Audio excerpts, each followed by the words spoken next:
Hello everyone, I'm John Byrne with Poets and Quants. Welcome to our MBA Profile of the Week from MBA Watch, sponsored by mbaMission. So today we have a candidate, Mr. Life Science Consultant, as he calls himself. Interesting part of this candidate, he is out of Northeastern University, not an elite place. He landed a job in the financial management program at General Electric, did that for a few years, and then went on to Deloitte Consulting. He has a GMAT of 700. His GPA was 3.73. Is looking to go to Harvard Business School. Now he has a whole target range of great schools on his list. MIT Sloan, Duke Fuqua, Dartmouth Tuck, Kellogg, McCombs, and Wharton. We have with us today the perfect consultant to assess this person's chances of getting into Harvard. And that's because Devi from mbaMission worked on the Harvard admissions board for several years, has interviewed hundreds of Harvard applicants in Boston, London, and Paris. Devi, it's a pleasure. Welcome. So nice to be here. Hi, John. So Devi, what are you thinking about Mr. Life Science Consultant? Does this person have a shot? I think so, with the caveat of understanding him more on the personal side. Because right. I have a feeling there's a story behind some of his choices. And I think that would provide a scaffolding for kind of the personal part of what's driving him. He got his undergrad from Northeastern. He's going to be competing with Ivy League grads in the applicant pool at Harvard or near Ivy or public Ivy. He's going to compete with people who have GMATs that are at the average and well above the average at Harvard. How does he stand out in that crowd? So I think this is where, in terms of why he chose the college that he did, there could be so many extraneous reasons. I see a lot of people who are very mindful of student loans and student debt, and that really drives a lot of their college choices. So maybe there was a scholarship, maybe he had to be close to home, maybe there are a lot of other extenuating circumstances. But what makes me feel like there's something behind there is the grades are great, right? Yes, in terms of, and his work experience also speaks for itself. So clearly there's a work ethic, and that's where understanding the personal side and laying that vis-a-vis the professional accomplishments will tell the full picture. Right. And connecting the personal with the professional is an important piece of the puzzle. Very much so, especially for this type of profile, because of what I like is that there's healthcare background, there's finance background, there's oil and gas. So clearly he's not afraid of hard work or complex industries. Yeah, definitely true. Now, let's see, his ultimate goal is to become a finance executive at a life science company. Post-MBA, hopes to return to Deloitte. And obviously he looks like he's a sponsored applicant.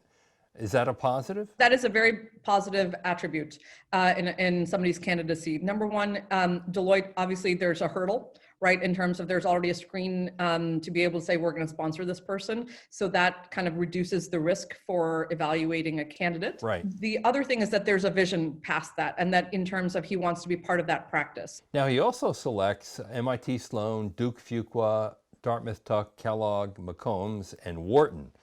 A lot of schools there, a lot of application work. Yes, it's a catch-22, right? Especially when you're open, but at the same time, that becomes a burden in terms of you might be too open. However, I think this is where perhaps taking the GMAT again, really focusing on that to be able to help his chances.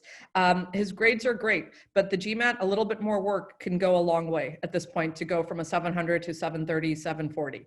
So what do you think his odds are at Harvard with the 700? And then what would his odds be at 730? I'm not a betting person. However, I think I'm not worried about the 700 for HBS. And the reason is he's GE and Deloitte give me that comfort. Agreed. Yeah.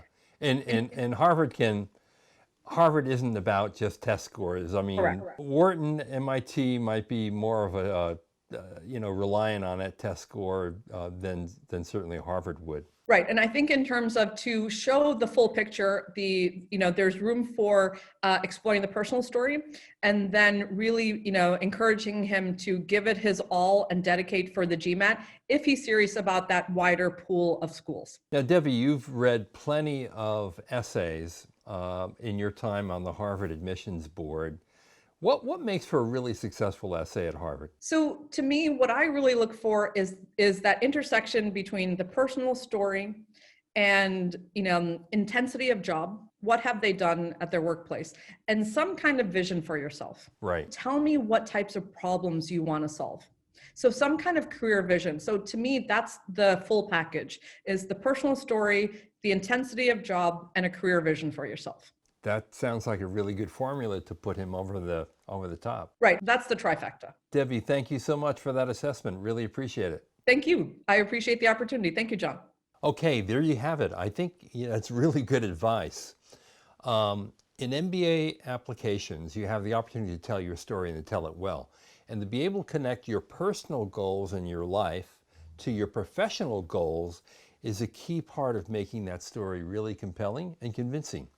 The other tough love here, obviously, is look, if you are going for schools like Wharton and Harvard and MIT Sloan, and you're sitting there with a 700 GMAT, if you can retake the test and at least hit the average or a little bit above, it's really going to increase your odds. So there you have it. This is John Byrne with Poets and Quants. You've been watching our MBA Watch Profile of the Week, sponsored by MBA Mission. Thanks for watching.